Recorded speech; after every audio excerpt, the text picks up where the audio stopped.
நண்பர்களை நமக்காக ஒரு குரல், வடக்கிலிருந்து ஒரு குரல், நாடாளுமன்றத்தின் பெருந்தூண்களை முட்டி மோதி பரவிய ஒரு குரல், தமிழை தாய்மொழியாக கொள்ளாத இந்தியை தாய்மொழியாக கொண்ட உத்தரகாண்டி டேராடூன் நகரில் பிறந்த ஒரு வட இந்தியரின் குரல் தமிழுக்காக ஒலிக்கிறது. அந்த கோரிக்கைகள் புதியவை அல்ல.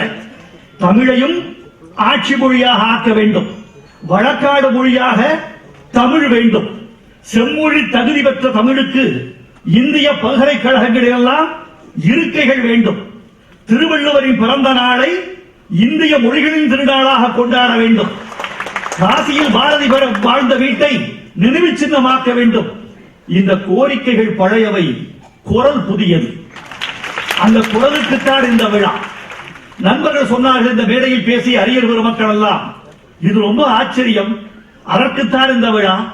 அவர் கட்சிக்காக இந்த விழா அல்ல, மாநிலங்களவை உறுப்பினர் என்பதற்காக அல்ல, அவர் RSS காரர் என்று அறியப்பட்டவர் அதற்காக அல்ல, தமிழுக்காக குரல் கொடுத்தவர் என்பதற்குத்தான் கட்சி கடந்து ஜாதி கடந்து தமிழர்கள் ஒரு கூரையின் கீழ் ஒன்று கூடியிருக்கிறார்கள், மொழி என்ற புள்ளியில்.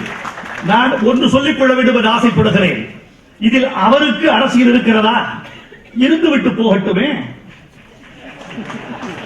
அவருக்கு தனி நோக்கம் இருக்கிறதா? இருந்துவிட்டு போகட்டுமே. பயன்பெறுவது தமிழ் அல்லவா?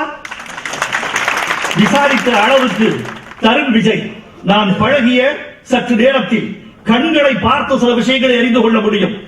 அவர் கண்களை பார்த்தால் கள்ளம் இல்லை. pure eyes and pure thoughts. அவர் தமிழ் மீது கொண்ட காதல் பாசாங்கு இல்லை. அவர் தமிழ் மீது கொண்டிருக்கிற பற்று என்பது உண்மைக்கு புறம்பானதில்லை. அதனால் அவரை நான் கொண்டாடுகிறோம். இன்னொன்று சொல்ல வேண்டும் தோழர்களே, தமிழர்களின் பெருமையை, தமிழின் பெருமையை தமிழ்நாட்டு அறிஞர் சொன்னால் தமிழர்கள் கேட்பதில்லை. வெளியிலிருந்து யாராவது சொன்னால்தான் தமிழர்கள் கேட்பார்கள். காற்றுக்கு வெவ்வேறு குணம், வெவ்வேறு திசை, அதனால் வெவ்வேறு பெயர். கிழக்கிலிருந்து வந்தால் அது கொண்டல், மேற்கிலிருந்து வந்தால் அது கோடை, தெற்கிலிருந்து வந்தால் அது தென்றல், வடக்கிலிருந்து வந்தால் அது வாடை. வடக்கிலிருந்து வந்தால் இதுவரைக்கும் வாடை காற்றாகத்தான் இருந்தது. வடக்கிலிருந்து முதலாக ஒரு தென்றல் வந்திருக்கிறது. தென்றலே வாழ்க.